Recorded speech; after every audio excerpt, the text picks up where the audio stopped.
able to bring into the new year with some of you here for Rosh Hashanah with Rabbi Jamie, and I just feel really connected to him and the community that he's built, so it's really sweet to be able to come back. My name is Jack Leopold. I'll say a word about myself and then I'll have Zachary introduce himself.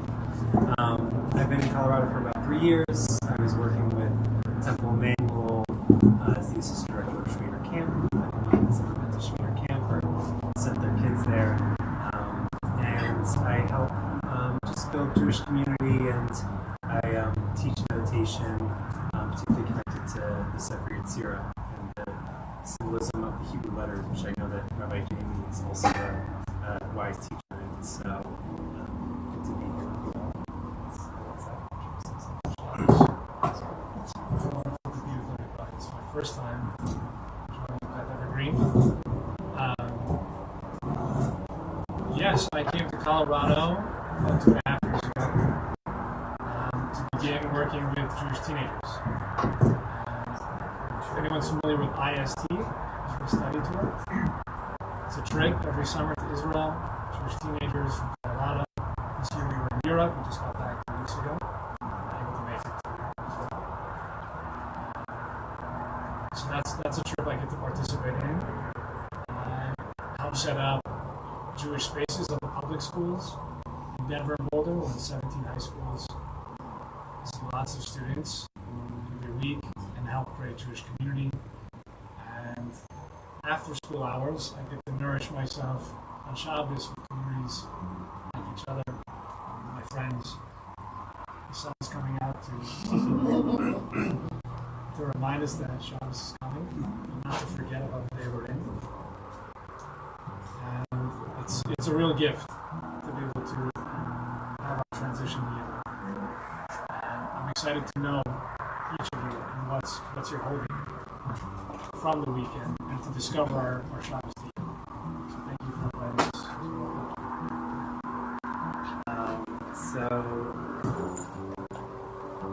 Some of what we'll move through on this Shabbat is the two energies that a lot of us might be living right now, which is that it's summer and we're energized and life is thriving around us. And interesting enough, that's the time when the Jewish calendar has us moving to a time of grief and mourning with Tisha B'Av, and the month of Av.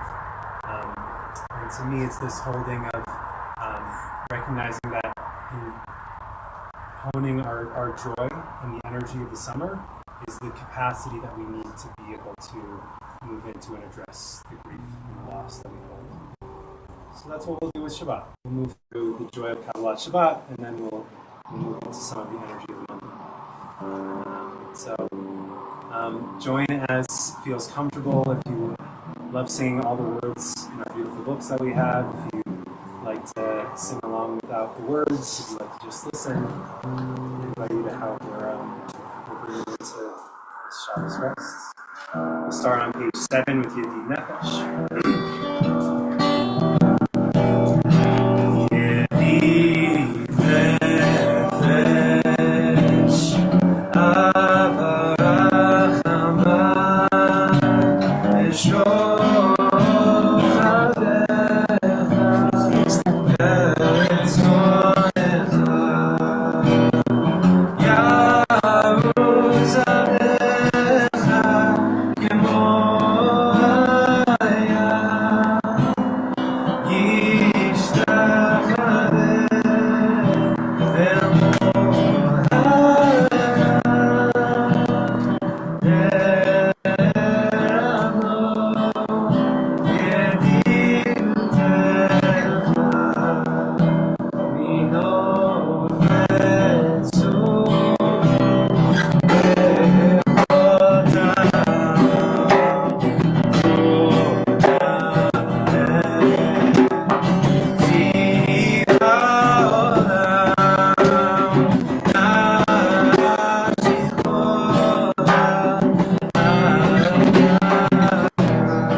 Age 25.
Age 37.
Shift from 6 days of movement and growth into a day of rest. And more than it just being rest, also a shift of consciousness into a world, a taste of a world for 24 hours where all the things that we yearn to change about ourselves, the beautiful things that we strive to be and strive to become, that we can recognize that we are exactly who we're supposed to be in this moment, that for 24 hours creation was complete. There was nothing to change. And how we live differently, and how would we treat each other differently if we had a little bit of capacity to believe that ourselves, and take that with us into the future. I'd love to sing this melody together, and we'll learn it together. Some of you may already know, for some of it may be brand new. I'll sing a phrase and I'll have you sing it back. It goes.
share some Torah with us. Do we have volunteers in the candles for us?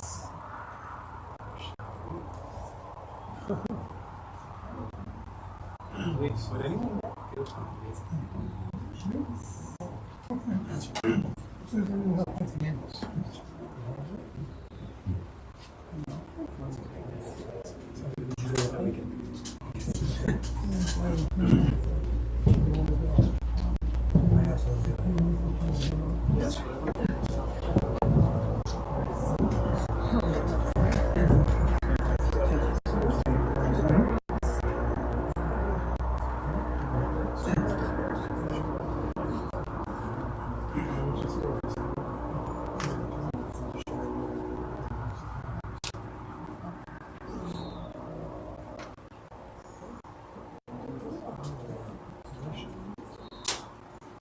Before Michelle leads us in the bracha, and now that Shabbat has entered, I would love and not to miss the idea that Jack shared with us about creation and completion and perfection. The assumption is that perfection is all around us, that we're inside of it. So it'd be nice to inspire the candles and the Shabbos light that we bring in with a few words from each other as you're feeling inspired to share a word or two of what you would like to bring in for your Shabbos. What slice of perfection is already around you? Is it comfort? Is it family? Is it love? Is it friendship? Is it loss? I'd love to hear from each other.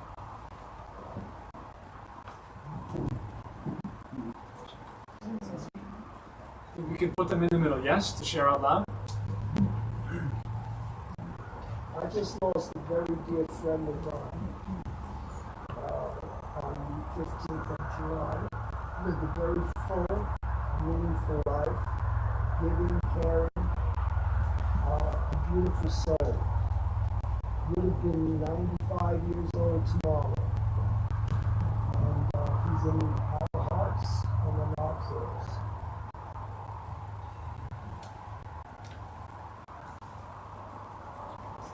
We ask you to share his name with us. Arthur Grossman, otherwise known as Artie. May there be a blessing for all of us, especially the Shabbos.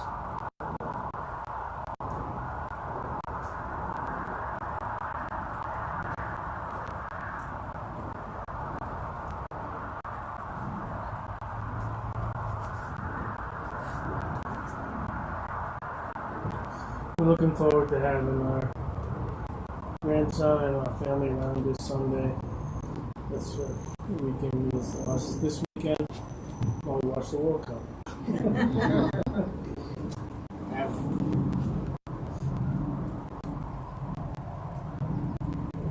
Sure, we're doing some healing. Mostly just on cataract surgery.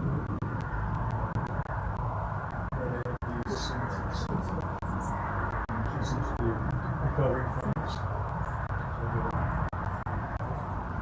Healing, rest. We're thankful to have our Leopold grandfather visiting with us today. So we're so happy that he's here. Happy you're here, Grandpa. Family, it's great. It's so good. Maybe one more if someone has to share.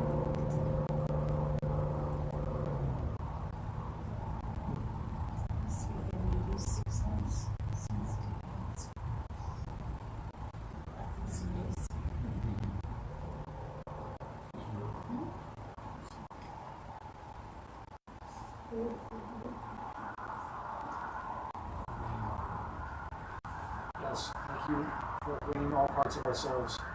People who are with us, people in town, people we've lost. It's important to all be together on Shabbos.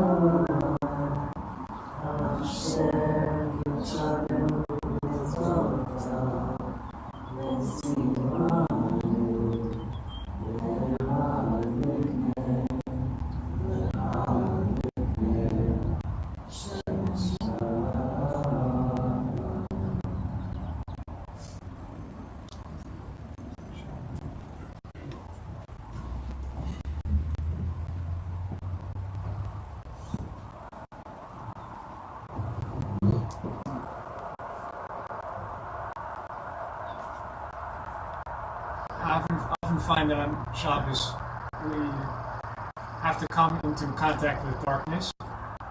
We have to be in rhythm with the sun and not our own version of it indoors. It asks us to really we enter through. This is another beautiful transition. That light is what carries us into Shabbos. So I'm feeling the sweetness.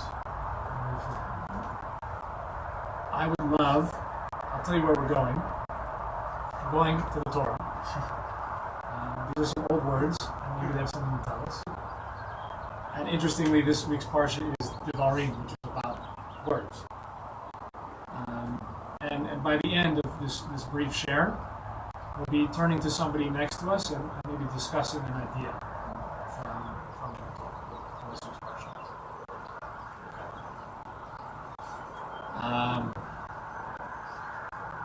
Is anyone aware of what's happening in this parsha? One idea, a brief overview. Who's on the table? What's happening?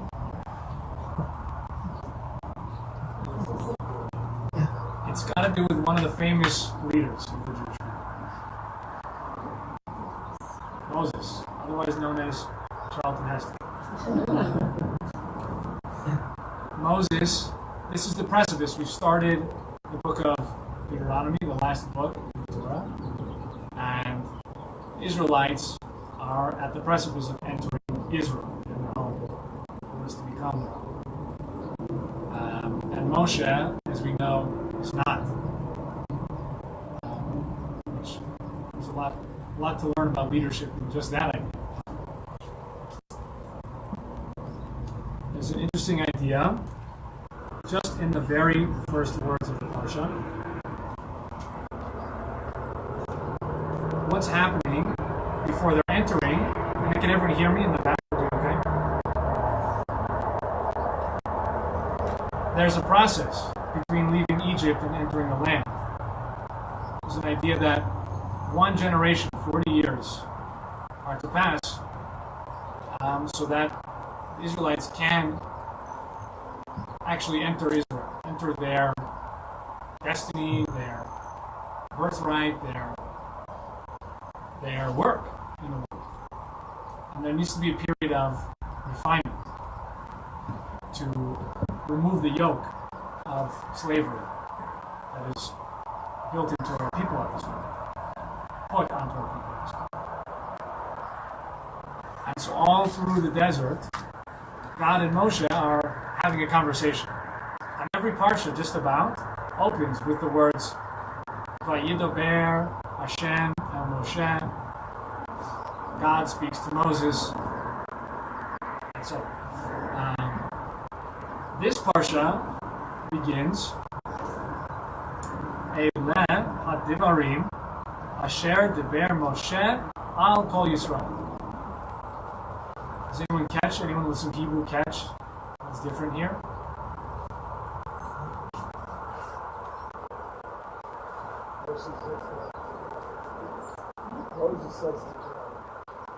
Moses says to call Yisrael.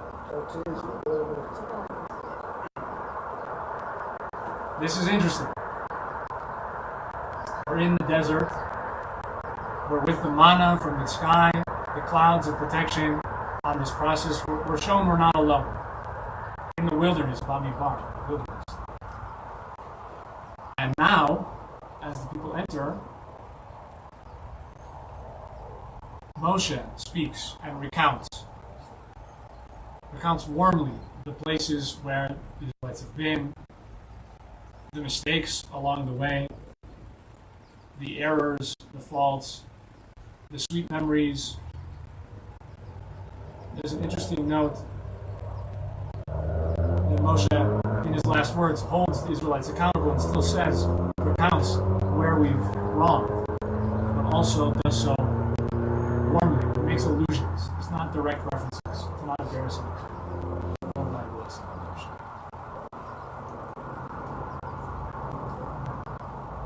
What I think is interesting here, this is what I would like for us to speak with each other about, is while we're entering this mission, this concept of Israel, we are shown that it is our words, our understanding of Torah, that need to be shared. Moshe has received the download, and it's time for us to take care of our land, to hold the responsibility of being the best version of ourselves, to remember imperfections all around us, even if we're not going to get manna every day from us. You know? I think this is very powerful. That at this transition, we're taught about accountability and the power of our own words, and saying it's ours, it's yours. It's sort of a handing off. So there's lots of ways to think about this. The legacy and what's being left behind, in discovering what's inside of ourselves is ours. But I'd like for us to turn to each other. And I think the question for this evening is,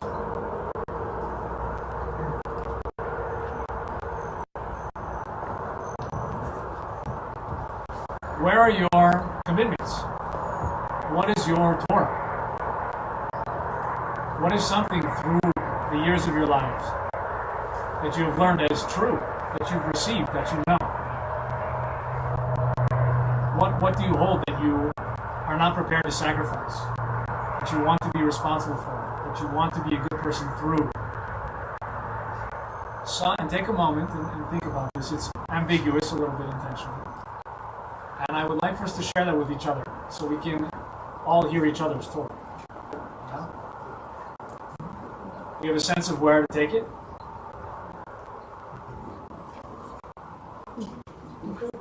Find someone new if you can. That's right. Always a good time for a new friend. Other than the person that lives in your house.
All the moms, calm and not stop.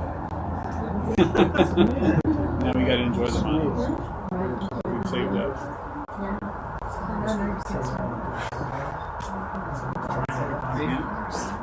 Coming to our final numbers.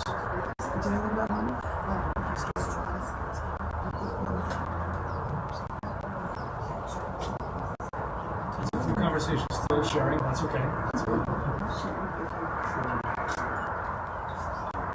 As we continue, if we can maybe have a few voices share a snapshot, a headline of what they shared or what they heard that felt impactful, so we can all hear each other's stories.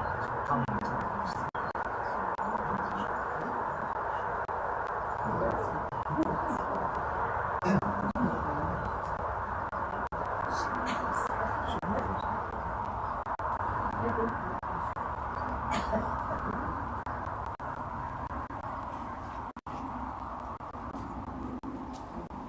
So I'm just like everybody, but we're all going through various stages in life. For us, we're entering. We just moved to Colorado. We're entering into our new phase of life.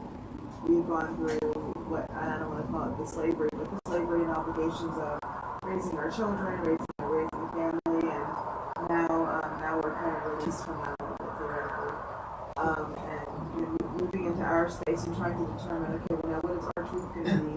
What are the things that we want to hold on to from the past? What are things that where can we be free? And I'm just saying that because, personally, I feel like the people in my life around me are kind of really doing a really good job, really being able to hone in on their truth and find the things that make them them. I'm a little bit lost in my own journey, so I'm not really ready to cross over yet, but that's what we were talking about. Anyone familiar with that stage, that process? Beautiful to see the way you're holding it softly with curiosity. I hope we can all be an inspiration to each other.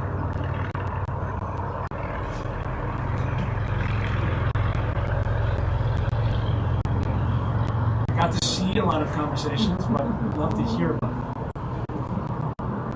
them. Choice.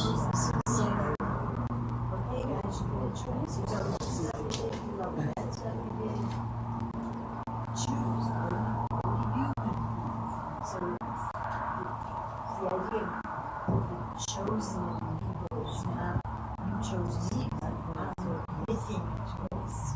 And that's what I did. Can I ask your name? Ellen? Ellen. Ellen was highlighting the idea of choice and Moshe arriving to the people in this moment and saying, what are you going to do? And that this notion of chosenness as a people is about making the choices yourself.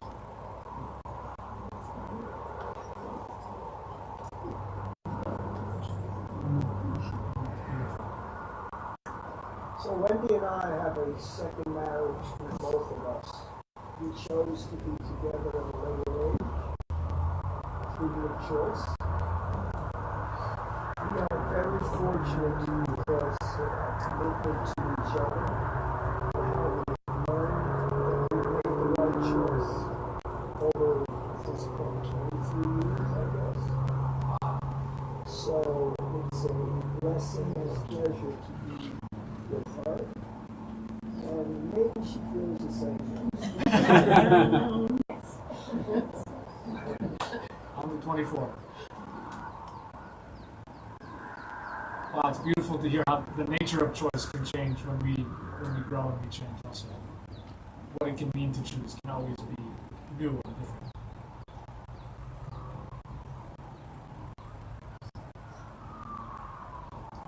Thank you.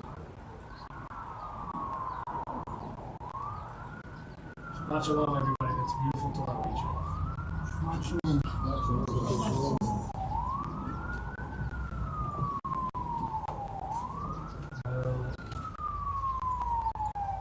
Move into March. It's getting darker by the second, even though the sun's very still up. We'll move through March relatively swiftly into the Shema, and I'll try to call out a few pages, but I'll just give a sense of what we're inviting during Mari, which is in the word Mari and Erev. It's this in between, this gray area, and this blending together of lights and dark. And I think in embracing uncertainty in our life, and then we move into Ahavat Olam, which is about identity and peoplehood. Blessed is the beloved one who loves your people, Israel. We'll rise for the Baruch Hu.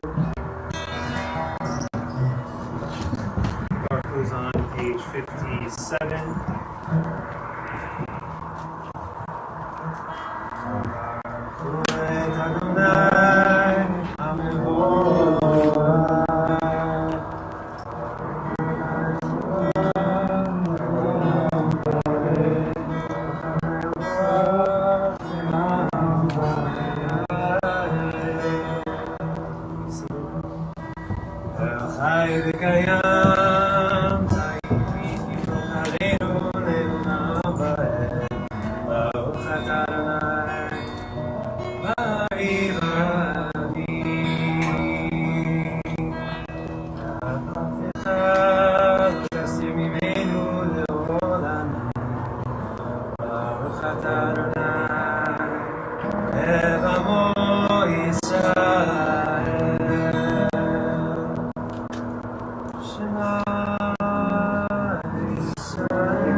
Back up into the Hamidim L'Chai. I'll sing a phrase and I'll have you sing it back. It goes, lay us down, lead us home. Lay us down, lead us home. Lead us home. And then we'll sing, help us feel we're not so alone. Help us feel we're not so alone. We're not so alone. Lay us down, lead us home, lead us home. Help us feel we're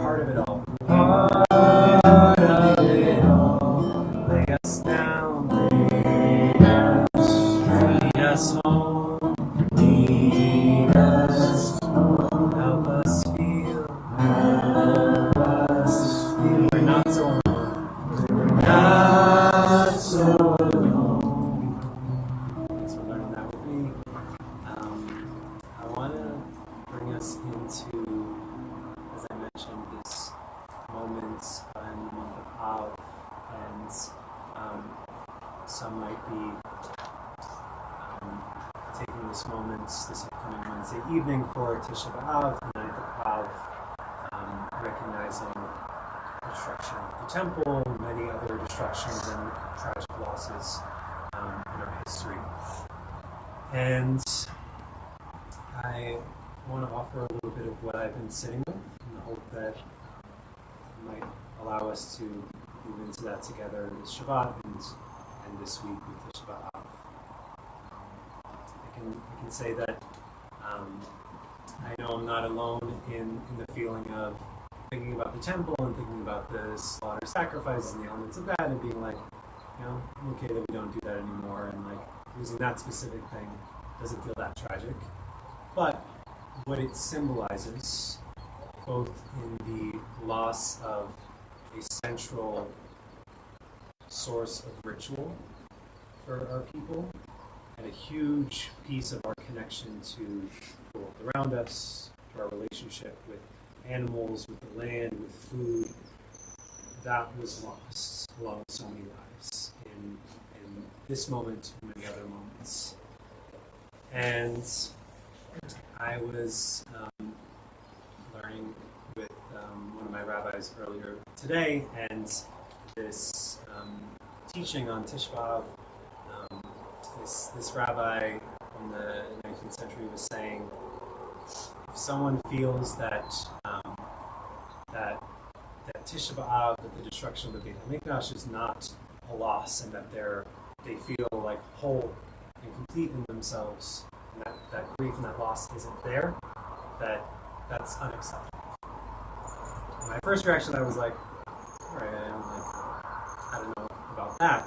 But when we take this story, this historical event, but also this central myth of a loss of a structure, a loss of a place, a loss of a person, and that we're never allowed to forget or let go of the fact that a piece of us is broken. There's a piece of us that is missing, no matter where we are in our life, no matter what our circumstances. There's always some sense of disconnect, some alienation. And when we allow ourselves to feel that, when we allow ourselves the ritual of recognizing loss, perhaps paradoxically that's the thing that allows us to feel whole and to be fully whole. And the image of this temple, the loss of this physical structure, the Jewish text and teaching that's really had an impact on me, and I know it's had an impact on Rabbi Jamie as well. The Sefer Yetzirah, the Book of Creation, envisions the temple as more than just a building, but actually the physical world itself. It talks about this temple as being the physical directions, as being elements of our body, elements of the natural world, and the way that we are deeply interconnected with the natural world. And that is, it's this cosmic temple, or it's this physical temple. And that was a helpful invitation for me into Tisha B'Av, is seeing the grief and loss in terms of our home that is the earth, that is the world around us, that is the ecosystem. And I'm sure a lot of us have felt the grief and distress of fires in Canada, and the smoke and the air pollution, and this sense of fear and loss around the crumbling of our home. And these words that I wrote for this Hashkivenu, that we would be laid down in peace, and that Hamidenu L'chaim, we would be brought back into aliveness, and what it is to be alive.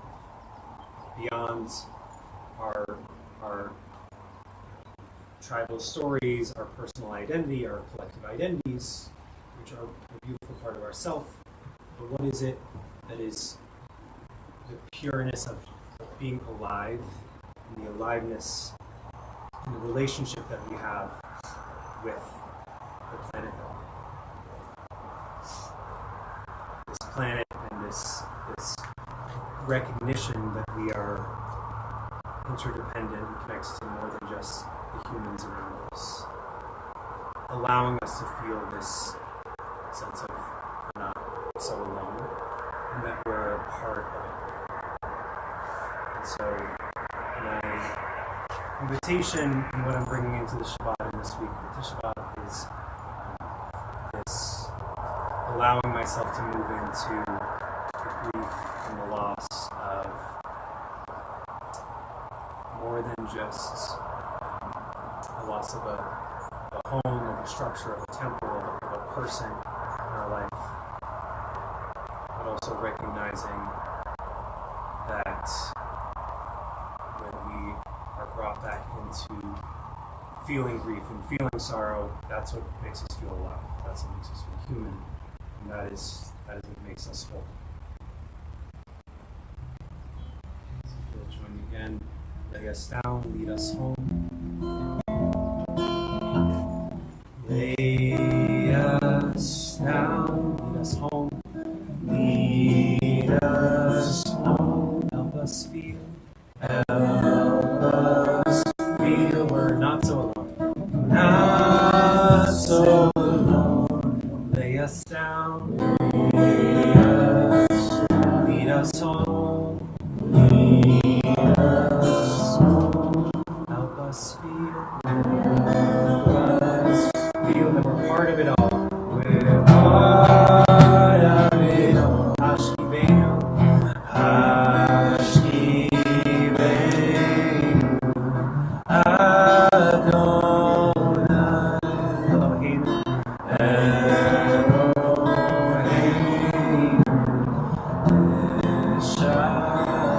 Hamideinu Shoreinu. Hamideinu Shoreinu. Lechai.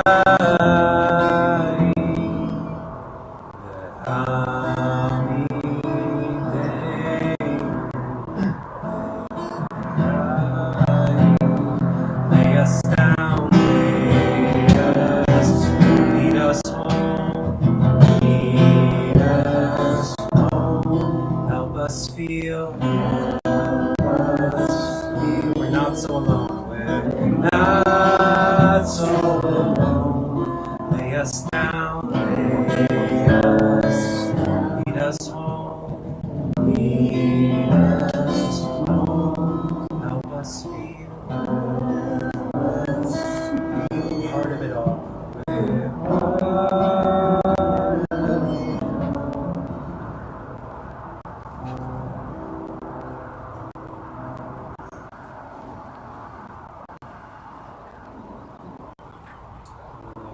move into some personal prayer, and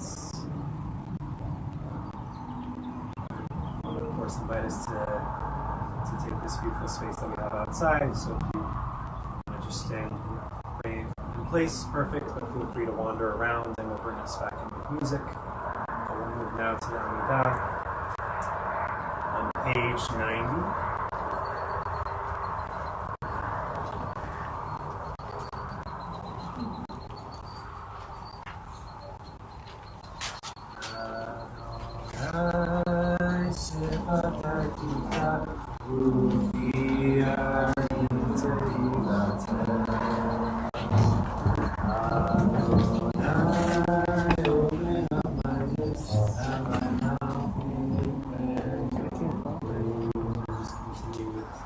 Silence until we come back to music.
Someone who are holding a prayer for healing.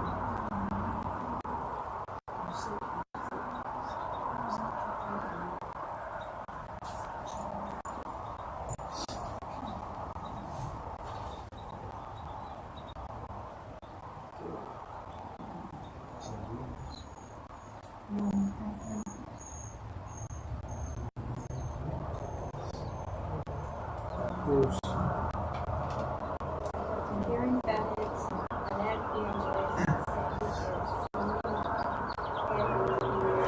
Carol Curry, Renee Bernstein, Sue Bryant, Phoebe Zell, Yvette Blessing, Maureen Weissman, Ellen Lambert, Chris Brett, Mike Sigmund, Mark Bridgen, Rick Wolf, Norman Franklin, Joanne Greenberg, Linda Goldstein, Matthew Silvers, Kathy Mizrahi, Richard Moore, Alan Quinn, Steve Bernstein, Donna Coburn, Armand Moravito, Paul Robinson, Ken Lerner, Bob Aaron, Devon Durrell, Mary Barton, Rich Moore, David Bundy, Nate Horowitz, Gail Daniels, Stephanie Alvarez, Mona Mills, Helen Greenberg, Richard Wood, Bruce Daniels, Hannah Holstein, Maddie Epstein, Robbie Glantz, Stacy Mejia, Sally Korf, Lori Salstein, Toba Pesha, Kathy Kaiser,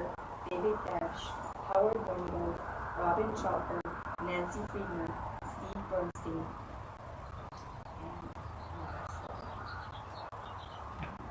Hold them in our hearts. Also, Barbara Wacholder. Thank you. Hold them in our hearts and find a moment to support them. So Yeshua, which you can find on page 684.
Owner's Cottage, page 131.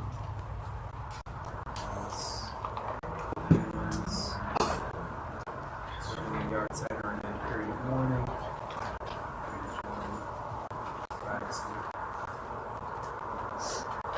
Share evening as well. Martin Rosenthal, Joseph Rosenthal, Tom Filzman, Turner, Sidney Posner, Shirley Kerr, Frank William Kerr, Sarah Wilbur Cates, Ruby Moore, Nelson Horowitz, Richard Warner, Leon Lerner,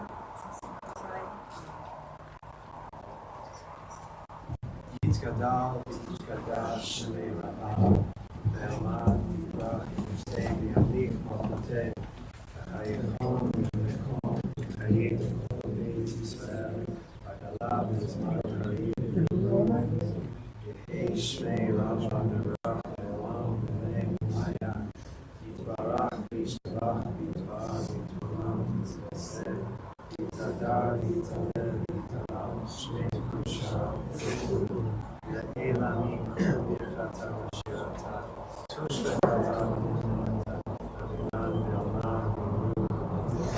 Eish, Lama, Amim, Shemaya, Chaim, Aleinu, Yaakov, Israel,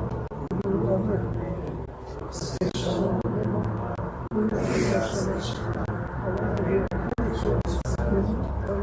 Shmei, Tevel,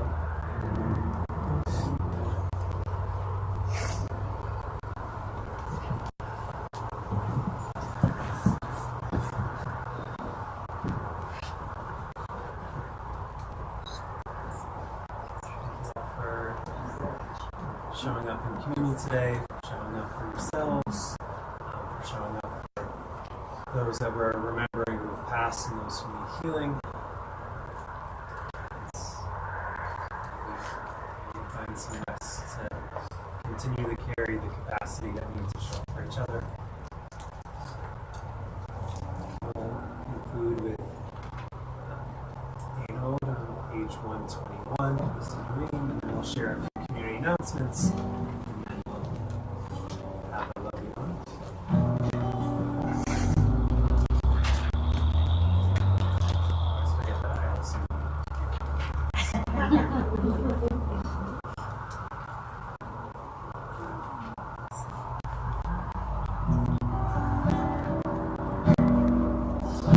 Neinu Leshabeach Torah Ko Latei Separate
And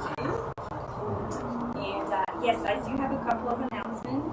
We are going to be at the Evergreen Festival this weekend.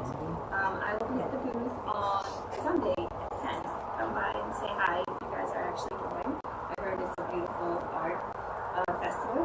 For Tisha B'Av, unfortunately, we are not offering anything, but keep an eye out in the newsletter.